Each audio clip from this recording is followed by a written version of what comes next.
What's up guys, Tony here, Tone Body Fitness, and today I want to explain to you the proper way of doing Y's, T's, L's, and W's to make sure you can safely pull the shoulder blades back and effectively actually work these muscle groups, the rear deltoid, the rotator cuff, the proper activation to actually physically pull the shoulder blades back as a prehab, rehab type exercise. So I see a lot of videos of people doing these exercises. You can do them with a little more core stability in just a bent position, but you want to have your torso parallel to the ground.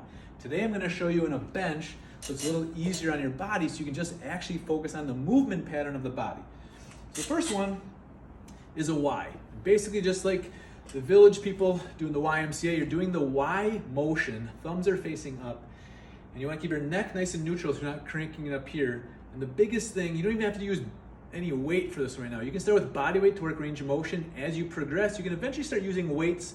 We've got 2.5 pounders here, but the goal is to work range of motion. So you're coming up as high as you can with the Y's, holding it for a second or two, and slowing the way back down. If you see some of these videos out here where people are kind of flying through that range of motion, you're basically using momentum and swinging through that range of motion path, and you're basically bypassing the muscle that you're actually trying to work, and you're basically just swinging your arms around. So the goal to keep this effective in your shoulder socket, coming all the way up as high as you can with the shoulders, activating those muscles on the backside of your shoulders, and slowly coming back down, doing about 10 reps of that.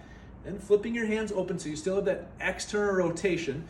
So you're actually activating through the backside of your shoulders, so your rear deltoid, rotator cuff as well. You don't want to close it off by internal rotating. So externally rotate your hands. Pinkies touch, same exact thing, coming all the way up as high as you can, as high a range of motion as you can, and then slowly coming back down so you're actually feeling those muscle groups work. Once again, doing 10 repetitions of those. Next one is a W. So you're making a W shape with your body. Elbows are locked by your side. Once again, thumbs to the sky.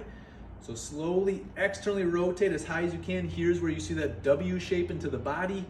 Slowly come back down. Once again, you're trying to engage the rotator cuffs. You're externally rotating the shoulders here simultaneously while you're pinching through the rhomboids and not going up into your neck. So keeping your traps out of this exercise and slowly coming back down.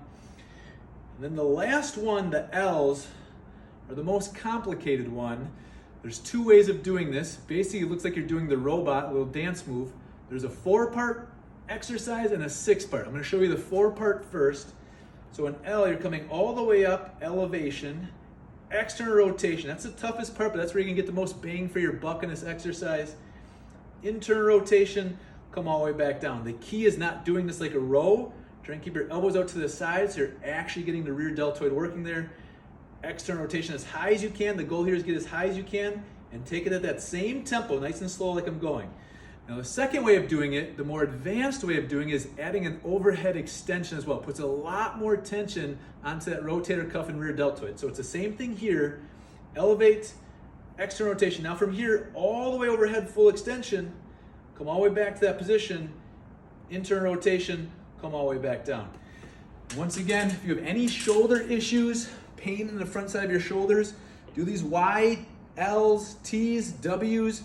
Go with that very slow range of motion, that slow tempo, so you can really focus on the back side of the shoulders.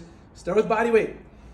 Eventually you might be able to get up to like 2.5 pounds. The heaviest might be 5. This is not an exercise that you're trying to do a lot of weight with. So hopefully that was impactful for you guys. Thanks for watching.